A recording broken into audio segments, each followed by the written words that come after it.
मेरा गुरु गधे की वृत्ति का दुल्हाती मारता है, जिसके गले में स्थायी परिचय का लाल शोभित हो ही नहीं सकता। कृत संकल्प, विकल्प सोच विचार चिंतन, मनन से अहम अहंकार उत्पन्न होने के कारण से वंचित हैं।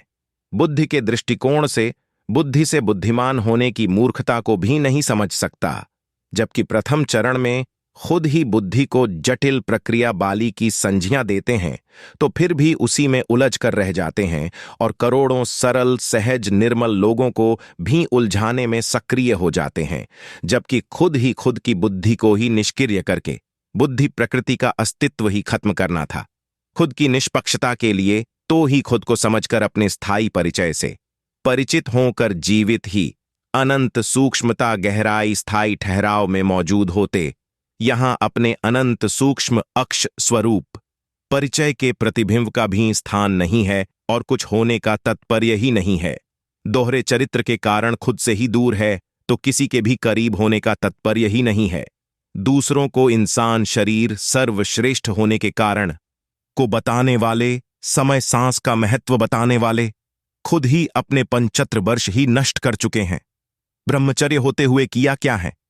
एक तो परम पुरुष को ढूंढने के लिए कबीर के मार्गदर्शन को पकड़कर चल रहे हैं जो 600 वर्ष पूर्व आए, जबकि 600 वर्ष पूर्व के समय वातावरण माहौल को आज की हमारी कोशिका ही स्वीकार नहीं करती, तो उस समय की विचारधारा को किस तथ्य तर्क सिद्धांत से स्वीकार करवाई जय, जबकि प्रत्येक पल सृष्टि बुद्धि एक समान गुण तत्व से एक ही समीकरण सिद्धांतों पर आधारित होने के कारण पल पल नए स्तर को छूती हुई करोड़ों नए बदलाव आ रहे हैं, विशालता की ओर बढ़ रही हैं।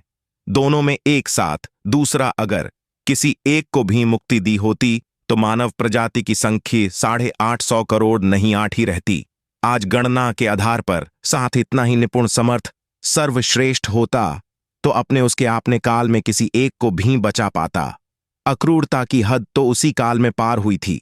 वो सबसे अधिक गिरगिट की भांति रंग बदलने वाला था, भारी पक्ष के साथ होते समय नहीं लेता था। साहिब भी उसके स्वरूप का विश्लेषण करते समय ट्रांसपर्ट कह रहे थे कि उसके शरीर के आर पार दिखाई देता था। यह मेरे सिद्धांतों के आधार पर स्पष्ट है कि निर्मलता होता है। निर्मल होने के साथ निष्पक्ष समझ का भी होना अति आवश्यक है, तो ही खुद को समझ सकता है। जो शरीर के बिना अवतारित हुआ हो वो ही खुद की बुद्धि को ही निष्क्रिय नहीं कर पाया।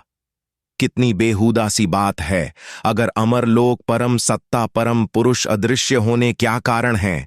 अनंत विशाल भौतिक सृष्टि हैं जो खाली पड़ी है, पूरा चंद्रमा ग्रह खाली पड़ा है, उन लोगों का निर्माण वहां कर लेते काल्पन। मेरा गुरु गधे की वृत्ति का दुल्हाती मारता है, जिसके गले में स्थायी परिचय का लाल शोभित हो ही नहीं सकता। काल्पनिक अलौकिक सिर्फ एक ढोंग ड्रामा पाखंड नहीं है।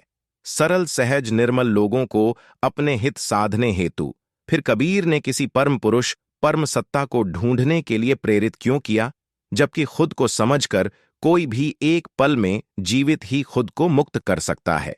सरल सहज निर्मल व्यक्ति मुक्त का तात्पर्य ही बुद्धि को निष्क्रिय करना है, तो उसे इस्तेमाल ही मत करो, हृदय इस्तेमाल करो।